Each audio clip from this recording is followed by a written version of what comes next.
Welcome to the Flame Tree Myth and Fiction podcast. Hello everyone, we are back this time for our monthly special episode, and today's chat is with the Queen of Gothic Horror, Catherine Cavendish. Cat is a prolific writer of supernatural, ghostly and Gothic suspense novels, novellas and short stories. We have published a number of her works, including her most recent novel, The Stones of Landane, which was inspired by the Avebury henge, as well as the short story Dance Mephisto, which was included in our Shirley Jackson nominated anthology, Werewolf Short Stories. In her words, she finds inspiration in haunted places and wandering around prehistoric stone circles, all helping to create the spooky tales that we absolutely love. We recorded this conversation at World Fantasy Con last October, so we have been waiting for the perfect moment to put it out into the world, and now seems better than ever as her latest novel, Ghosts of Chanterlands, will be coming out in just a few weeks' time. We talk about Kat's journey into writing, the Gothic and folk horror genres, and her advice for new authors as a veteran of the craft. Right, let's get into it. And please excuse the background noise of the convention.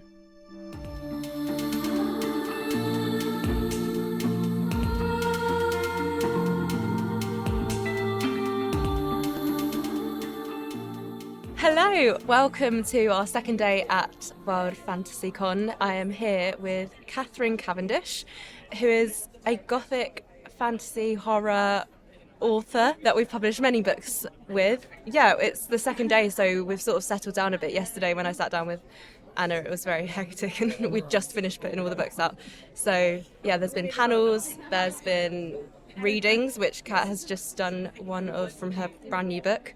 Yeah, lots going on. So Friday afternoon, how are you, Kat? Do you want to introduce yourself? Yes. more than I did. All right, no problem at all. It's lovely. Thank you, Olivia. Yeah, it's great to be here. It's there's a real buzz about the Fantasy Con this year. I mean, I go to British Fantasy Society Fantasy Cons each year, and this is the World Fantasy Con. It's the 50th anniversary of the BFS. There's a real buzz about everybody, and everybody's enjoying themselves. And done a panel where we were talking about putting our characters through the ringer, Yes. and that was a lot of fun. And I've just done a reading, as Olivia said, from the Stones of Landane, and it's just absolutely great. It's a real buzz. Yeah. So you are a Gothic horror writer. Some people I am. have called you the Queen of Gothic horror. Yeah, they're very good. I pay them on a monthly basis. They're doing well with their promotion. Yeah. So many books with us. How did you spoke about it actually yesterday in your Through the Ringer panel, your sort of entry into this horror world and what brought you there and what made you so fascinated by writing those kind of stories? I go back to childhood, actually. As far as I can remember, my first encounter with anything that could be called horror was a short story called The Monkey's Paw, and it's written by W. Jacobs, and you can actually download it freely without depriving the author of any royalties, because he's been dead for about 100 years, and I'm not joking. And it's an amazing short story. I won't go into the details, but it frightened the life out of me, absolutely terrified me in such an addictive way. I couldn't wait to read more horror. And if you do read The Monkey's Paw, you might think, well, it's not, nothing really happens, does it? Depends on your imagination. So the kind of horror that it drew me into is where I've really stayed, which is more the psychological horror. I went from there to M.R. James. I was a big fan of M.R. James right from the age, again, of about 8 or 9 or 10. And again, I couldn't sleep at night after I'd read those wonderfully scary short stories, ghost stories. But I wanted to come back for more. It made me hungry for more. And that style of writing, because he never actually, M.R. James never actually says anything overtly horrible. There's no flying body parts. There's no lashings of Kensington gore. But what there is a creeping dread. And that I find is so powerful because it appeals to your mind as a reader. And every reader, 20 readers could read a story by M.R. James, and they would each have a slightly different interpretation of what the horror actually was in that particular story. And that would be based on how their mind has picked up the triggers that those authors have actually It's presented. sort of the unknown, and that's always the way that you're going to get to someone's like core, emotions. Because if as soon as you start mentioning the monster or the body parts, it's just immediately, and then you're like, okay, fine, we're done. Oh, there's another arm flying off. It's too overt for me. I mean, I'm not decrying that kind of horror. I mean, it definitely belongs there. But for me, it doesn't. It's not nearly as powerful or as scary as something that is triggered and then triggers off a reaction in my mind. I mean, there's a saying that I'll try and remember properly, which is that the writer's job is to provide the fuel that ignites on contact with the reader. And that, to me, just about sums up what my job is as a Gothic horror, and also with Stones of Landane, folk horror writer. Yeah. Do you want to talk a bit about the Stones of Landane? I mean, it came out in, was it? January. I was going to say February. Nearly. This Might have year. been February, actually. No, I think you are right. It was January. And it's, very folkloric in that it's set at a standing stones sort of site in Avebury, which is a real place, and it's real stones. Yeah, a very interesting Gothic-y, historical kind of. It goes back in time a bit. Tell us about the book. It is in 3 time zones. There's actually The Stones of Landane is a book I wrote many, many, many years ago. Or put it this way, I wrote an earlier version of it 40 odd years ago. Yes, I'm starting to give my age a bit away here now, and that's really goes back to how long I've been fascinated by Avebury and that Neolithic landscape. For those of you who don't know Avebury, it's a village north of the far more famous Stonehenge, but in its own way, Avebury is far more impressive because not only have you got this village surrounded by a circle, 2 circles of standing stones, plus inner circles as well, but you've also got the landscape and the area around it, included in which is a man-made mound. It's actually the largest man-made mound in Europe. It dates from the Neolithic period. It's called Silbury Hill. So I've adopted that and taken that into Landane. So anybody who's been to Avebury, reads the Stones of Landane, will recognise instantly where they are. And it's just a fascinating place, and it's always grabbed me because nobody really knows why those standing stones were built, why they created circles with them, why they built the hill, which is known as Silbury Hill now, the real one, why they built all sorts of things around there, but the only thing they know the purpose of is the long barrows. So it just fascinates me. It's always absolutely captured my imagination. So much so, as I say, I wrote this story 40 years ago. Unfortunately, the original manuscript of the original version of the Stones of Landane came to a very sticky end in a house removal. But you imagine 40 years ago, we're talking typewriters, we're not talking computers. Right, okay. And we're talking, there was such a thing as having your original and thinking, what the hell do I do with this to make sure it doesn't get damaged or lost? And I put it into a drawer of a dressing table when I was on a move. Unfortunately, that dressing table ended up in a garage belonging to my mother for around about 20 years. And when I eventually reclaimed that dressing table and opened that drawer, well, I think a mouse had got in there. Oh, no. And no, there weren't little dead mice or anything nothing gory like that. But there was an awful lot of chewed up paper.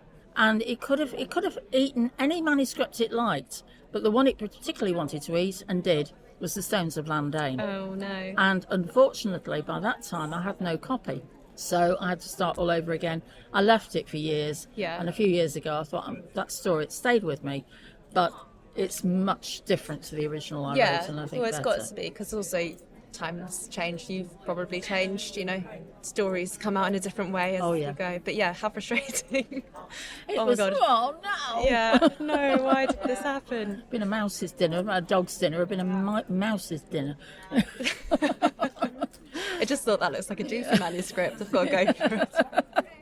So the Stones of Landane now, then it's in that landscape, and it's really what's an imagining perhaps of what those stones might have been created for. So there's 3 time periods involved in the story, and some scary stuff and some supernatural stuff, and it's definitely put its roots in folk horror. It's a great book. And so talking about, obviously, from when you wrote that manuscript 40 years ago, you've obviously been writing for a long time. You've been a professional writer for a long time. What's that journey been like? How much has it changed other than from typewriters to computers? There's got to be a lot of ways. I mean, we're also at Wild Fantasy Con, where there's been many of them. So, we've spoken to people that have come here from the 70s, the very first one. So, yeah, the genre, the writing, what's changed for you as time's gone on?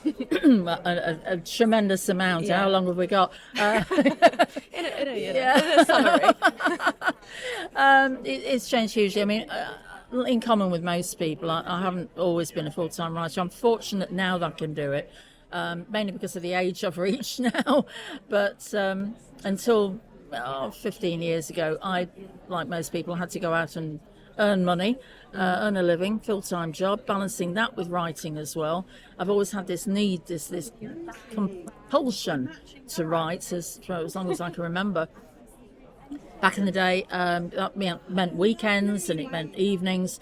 And when it came to writing, it meant writing longhand, my first drafts, and then that would be typed up laboriously on a typewriter with carbon copies.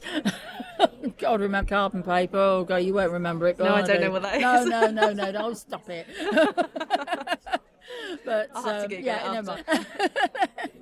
And then going through the whole process of submission, which wasn't then, in those days, of course, it wasn't a matter of attaching it to an email and bing and off it goes. Then it meant literally a paper version, 400 pages or whatever of a manuscript, which you then had to pack neatly.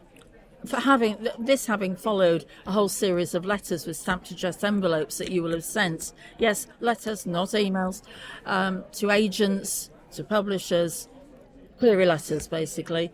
Then you get the yes, right, okay, send us the first 3 chapters, you wrap them up, you take them along to the post office, but you've got to enclose repeat return postage, so you've got all the business of having them weighed and getting the return. It was hell. And extremely expensive. Yeah. And extremely difficult. So getting an agent in those days was very, very hard. Getting a publisher in those days was very, very hard. These days, I think it's possibly even harder, because the fact that it is easier for people to produce a manuscript of whatever quality and just go ping and up it goes in the over the internet means that there's an awful lot more people doing it. So from the point of view of getting published, it is certainly no easier than it used to be. It's hard in a different way. Hard in a different way, and there's still a lot of competition.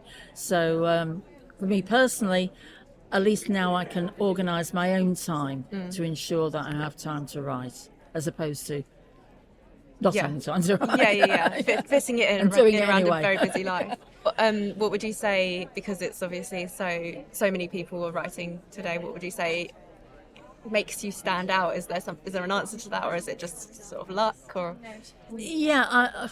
I came to Flame Tree because of Don Doria being the wonderful senior editor. And I came to Don Doria because of a competition I entered when he was the editor at Samhain Publishing in the States, and they had a Gothic horror competition, and they wanted 4 short stories that were novella length that they would then put into a full-length novel. And people were saying to me, writer friends were saying, that's you should enter that. So I did, with a story called Linden Manor, and about 25,000, 30,000 words, can't remember exactly. And I can still remember I got this email from Don one day from Samhain saying, "Welcome to the Samhain family." And I just sat there and I let out a shriek. My mother was still alive, and she's going, "What's wrong? Oh, yeah, my husband said, "What? I've got this email. I've got an email from Don Doria." It's a big day. So that was fine. Anyway, Samhain, they were lovely. They unfortunately went the way that some publishers do, and that they closed their doors. Don went on, of course, he's got his own business as well. And then he came to Flame Tree, and he emailed me and said, "Have you got anything that you'd like to submit? Because I'd love to work with you again." Oh, brilliant! And I was working on a novella at the time called The Haunting of Henderson Close. There you go. And I said, "Well, how long do you need it to be?" And he told me how long he needed it to be, at least. And so I thought, "Oh, all right, okay." Well, 35,000 words isn't very long, is it? Not something Time to double it. Right. Back to the drawing board, turned the novella into a novel, and I think it's much better for it. And then Don said, "Yeah, love to have you," obviously. And that was the first book you did with Flame Tree? That was the first book I did with Flame Tree, and it's still, I think, it's one that keeps on giving. There's something about that book, I think, that resonates with people. It's a ghosty story, set in Edinburgh, which is, I mean, you go to Edinburgh, go to the old town in Edinburgh, my goodness. Very old. Oh, it is spooky. So spooky. Go to the real Mary King's Close. Oh, you can't miss that. I've never been. You must. I do, yeah. You must go there. So that was your first book with us. What was your first book that you wrote, and was it published? Oh my God. No, the answer to the second question is no, it wasn't. Do you still have it? Or has a mouse got to it? Well, I do. No, I do still have that. Catnapped, it was called. It was actually, I'm a cat person anyway. Cat by name, cat by nature. I had 2 kittens at the time, called Jenny and Joe, and it was their story of their first 2 years. So it was a sort of what's the word when you change animals? That's the word. I always get lost there somewhere along the line. Yeah, it was one of those of their story, and yeah, I did send it off. I got it. It was typing. It was typed, and I did send it off. But unfortunately, it didn't see the light of day, and it still is in the bottom of a drawer because it was the first thing. That's quite a precious thing to keep. Yeah, it's the first novel-length thing, and it was such a big thing to have written 58,000 words or however long it is. I think it's an achievement. There's so many writers here. It's such an achievement to write a full novel. I just can't believe. Yeah, even if it doesn't get out into the world, I mean, it's something that obviously you needed to do. People have a real passion for. So yeah, it's very impressive. I'm very impressed by everyone. So going from the first to the last was Stones of Landane, but you have another one coming out next year. Ghosts of Chanterlands. Ghosts of Chanterlands. Do you want to give a teaser about this one? Well, there again, with this one, you've got a bit of a Gothic horror stroke folk horror crossover here, because we're in 1940, or was it 1941, doesn't matter, and we have a character, the main character, she is a girl, 14-year-old girl, and she has been evacuated to stay with her spinster aunts in a house in the countryside, so because it's much safer there, obviously, with the Luftwaffe likely to be coming and bombing her hometown any minute now, because her hometown's in Coventry. And her spinster aunts are a curious pair. They're total opposites to each other. One of them very practical. The other one has been a famous silent era actress in Hollywood and has never quite got over the fags. But there's a landscape there. There are ghosts in the house. The attic is haunted. But there's also something going on. So you've got the Gothic there, but there's also something going on in the grounds. In the grounds of Chanterlands is the name of the house. And in the grounds there's a lake and a wood, and things go on there. And there's a pair of otters, and those otters are not what they appear to be. Or are they? I'm not going to say any more on that score, but that's what goes to Chanterlands. Have you seen any otters lately that brought about that? I have. Okay. I have, yes. When I lived in Bedford, I used to see there were a pair of otters who were on the River Ouse, and I lived somewhere where to get into the town, you walked along the river. The name of the road was Riverside Close. Ta-da! And you walked along the river and used to see those otters. But also, we've got Martin Mere, a wetlands centre near us, to do a bit of research on otter behaviour, proper otter behaviour. My husband and I had a few trips to Martin Mere and just watching these otters, and I hadn't realised before. I mean, I think they're gorgeous creatures anyway. You just want to pick them up and cuddle them, not that they'd let you. But they're so fascinating, and they're so playful, and they're funny. So It was good fun researching that. Yeah. Do you enjoy your research? Because you love went it. to Avebury a lot as well for Stones of Landane. I imagine you've been to other places for your other books. I have. Is that one of the top parts of the process of writing a book? It is. I love it. Yeah. I do love it. And the one that I have just signed another contract with Flame Tree for a book which I believe is now scheduled for 2027. It must be. Yeah. Because we should I'm say right Ghosts in of the front. Chancellands is out next year, 2026. Yes, that's right. That sounds keep an eye on that. August next year, as far August? as I know. I'm not very good at the months. Okay. At the moment, that may change, folks, but at the moment it's scheduled for that. And Vienna Hexen is scheduled for 2027, but I don't know exactly when. Obviously, by its very name, it's set in Vienna, in Austria, and Vienna is a city that I adore. I've been. I could move there tomorrow, and it's a place I know very, very well indeed. I've spent a lot of time there, and a lot of time walking around there. And that's the place where any street corner in Vienna, there is a story down that street. All you got to do is find it. That it's full of history, it's full of culture.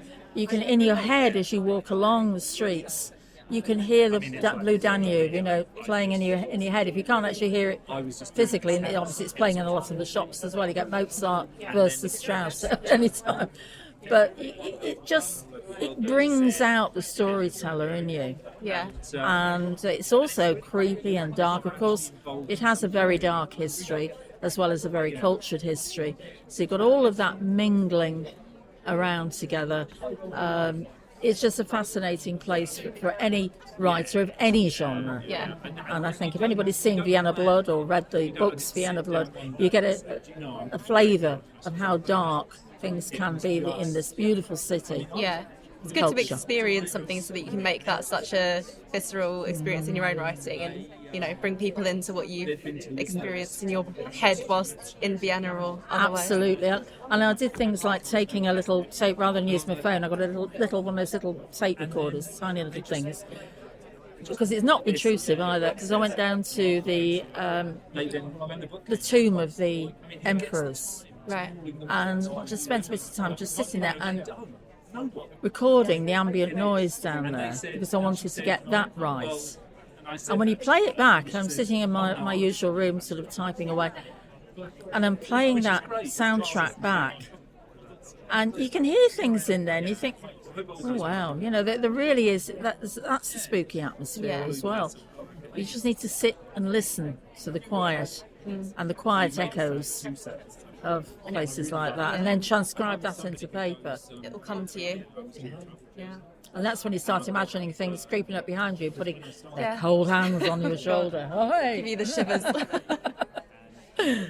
You've obviously written a lot of novels, which we've spoken about. You also write short stories. I do. You've had one come out very recently with one of our short story collections, Werewolf Short Stories. Many others as well. What's the difference between, obviously, in terms of length, I'm sure short stories take less time, but what's special about them as an art form itself? Because we publish so many and we are always opening submissions for people to send them in. And what's your thoughts on the whole sort of short story thing?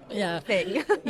Well, especially for horror as well. Yeah, I mean, I think horror and short stories absolutely belong together in the same sentence, because you can get so much over in a short story as long as you obey certain rules. I mean, writing a short story is totally different to writing a novella, which is totally different to writing a novel. The disciplines are totally different. In a short story, you can't cram a load of characters in. You've really got to concentrate on one or two characters maximum. Don't start having a whole supporting cast, because the reader just gets confused and diverted down all the wrong avenues. With a short story, you can evoke the atmosphere, you can grab hold of the psychology of your reader, make sure you attract the attention of all five of their senses, so you're not just showing them visually what's going on, you're enabling them to hear what's going on, you're describing the taste that somebody might have of something, or the smells of whatever it might be, the smells of in a Victorian street, you'd have the mix smells of manure from the horses and all the rest. You've got to paint the pictures. But a short story format, I think, is absolutely tailor-made for horror. A novella enables you to go a bit further, and it is like a halfway house between a short story and a novel. But you have to remember again, don't try and tell too many stories or have too many subplots going on when you're writing a novella, because you just write something that looks like unravelled knitting.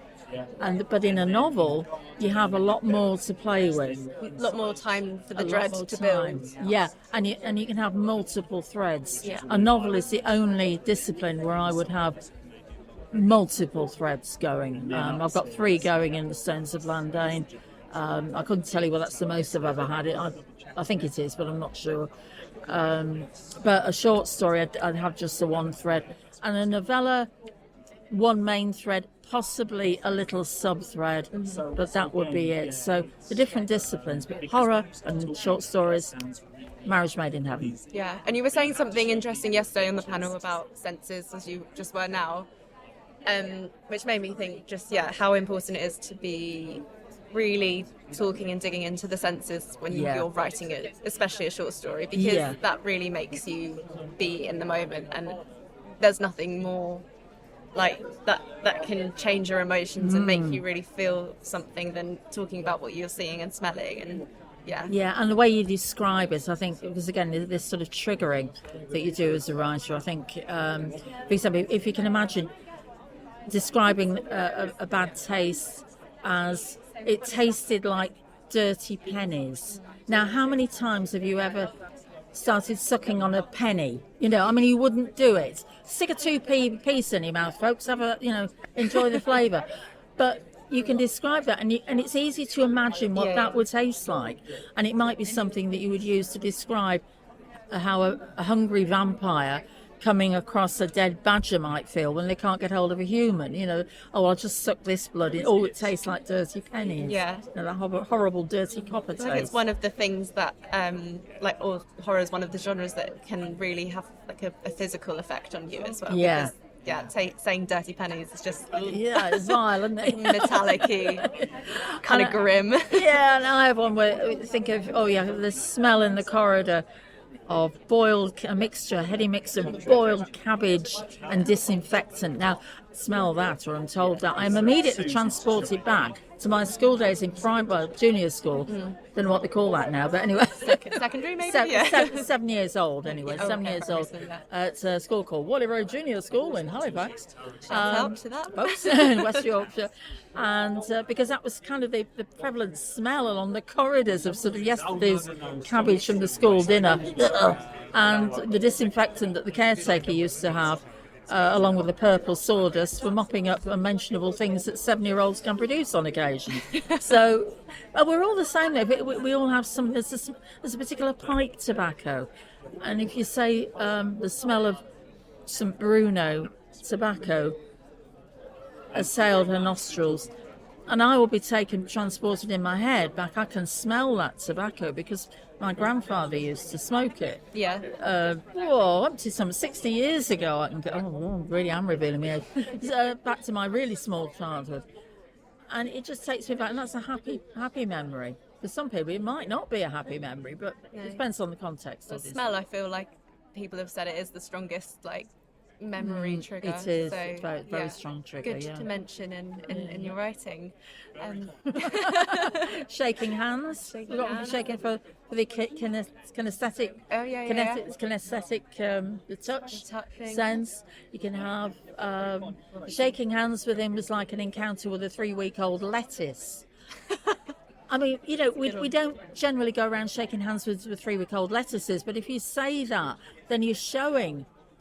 Again, the reader, just you can imagine it, because what you you can mean. see it, can't you? You can feel it. You can feel that. Yeah. Rather than saying, damp handshake. Oh, well, yeah. 3-week-old lettuce. Oh my God! It's the power of words. They really make you feel. That's providing the fuel that ignites on contact with the reader. Where each of us will have a slightly different take on that, depending on our own points of reference. Yeah. So that was at the panel that you sort of mentioned but you've got many other things going on this weekend, I'm sure. Do you want to talk about sort of what you're looking forward to? I don't know if you're going to see any other panels or what your favourite thing about FantasyCon in general is. I think, I love the panels. I'm going from here, I'm going to find out what literary agents get up to these days, because it's a mystery to me. Yeah, let us know. Not having had an agent for many years. But I'm going to just discover that. I'm enjoying that whole thing, but I'm also enjoying meeting people. People I've seen before, usually at another FantasyCon, but also meeting people that I know online. I met a guy today who we've kind of been friends online forever, but we've never actually met face to face, and that's happened. What's happened today? It's happened on a few occasions. So it's just, that's all lovely, and then of course just being involved with what's going on. And yes, I'm going to be getting involved with that. There's the Flame Tree launch. I know. I mean, I'm not one of the featured authors for that, but I'm coming along anyway. You're one of our favourites. That's very kind of you. We've got loads of books. I'm here to support. Obviously, always here to support. Those of you who can't see me, which is all of you, and aren't you lucky? I actually have my Ramsey Campbell Flame Tree Press T-shirt on. Exclusive merchandise. Absolutely exclusive merchandise. I take great care of it, and so Ramsey Campbell is somebody I shall obviously be supporting and cheering on this afternoon, because he's just all the ways fantastic, and everything I've spoken about really in terms of the psychological creeping dread type of school of horror writing. Well, you get An Echo of Children, which is Ramsey's latest book, and it's a masterclass in how to do that. Yeah, because he just does it on practically every page. He leads you and puts those little triggers in there, and he hints at things. Perhaps it's this, or could it be that? And your brain starts working, and again, 20 people in a room could read the same page, and each should have just that slightly different take on it because of their own points of reference. Genius. Yeah. I mean, we're going to talk to him tomorrow, so we shall hear more from him about An Echo of Children and his many books. I mean, 38. Apparently, Echo of Children, according to his wife Jenny, it's the 38th original novel. That's not counting all the film transcripts that he's done, the novellas turned, and obviously short stories. Absolutely, and goodness knows how many hundred short stories. So you're also prolific. I mean, nothing like Ramsey. Nothing like Ramsey. I know. I bow. So in general, before we finish up, what's next for you? So you're writing the 2027 novel. That's written. Oh, it's done. Okay. Yeah, that's Vienna Hexen, contract signed for that. Coast of Chantelands next year, and I'm working on now. I've just finished the first draft of a new story, which in the fullness of time I'll be sending to Don and keeping fingers firmly crossed for a while and hoping that Nick likes it as well. And it's called Netherwitch. And that is that's creepy. I won't say too much about it because, as I say, I've only written the first draft and I can already see where it needs a second, third, fourth, fifth, sixth, seventh, the usual process. How many do you generally do? Anything between around 8 and I've lost count. Okay. It gets into double figures, and it goes to a friend of mine, Julia Cavan, she's like a heat-seeking missile. She finds the plot holes. She gets an early-ish version, about the 8th draft, and she finds she says, well, I don't think this is going to work, or have you thought about that, or whatever. And I have learned over a period of around about 12 years now that we've been doing this, and she's been my beta reader, and she's well qualified. I won't go into all the qualifications, but she's well qualified. I know from experience that if Julia suggests something, she's invariably right. And if I don't do it, I'm invariably wrong. Okay. It's good that you know where you stand. Yeah. She's just brilliant. So you obviously must be writing all the time to be, writing so many novels and drafting and redrafting. Let's just end on one, if you can think of one, piece of advice you would give to other writers. Don't give up. Simple as that. Just don't give up. And also be careful. A lot of people will say, I'm going to write and publish a book. They go down the self-publishing route. I'm not saying don't do it. It can be done well. But if you're going to do that, be prepared for quite a financial outlay. Because you will need to have expert editing, and you'll need to have, unless you're a cover designer yourself, you'll need to get good cover designing, because I'm afraid the amateur cover design just leaps out, and if you get that wrong, then nobody's going to read the book anyway. Yeah, the cover does matter. That's it. And don't skimp, just don't give up, and always make sure before you submit anything anywhere, and I would advise you to go down the traditional publishing route, make sure it's the best possible work that you can produce at that time. Brilliant. Good advice. Okay.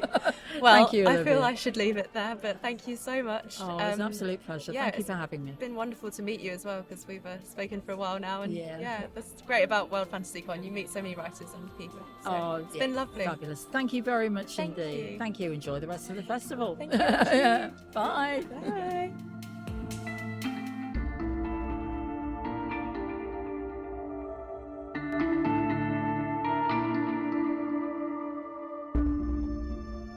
A huge thank you to Kat for being such a fantastic conversation partner. Ghosts of Chanterlands will be published in just a few weeks' time on the 18th of August, and it's available to pre-order now online or at your local bookshop or library. Described as insidiously eerie, sinuously unpredictable and compellingly chilling by Ramsey Campbell himself, and a classic ghost story in the vein of Susan Hill by Priya Sharma, this one is for the Gothic horror lovers out there. We're back at FantasyCon this October in Glasgow. If you're planning to head there, please do come by our table. We really love chatting to everybody, and of course we have many of our beautiful books to show off. Thanks for listening, and we'll see you next week.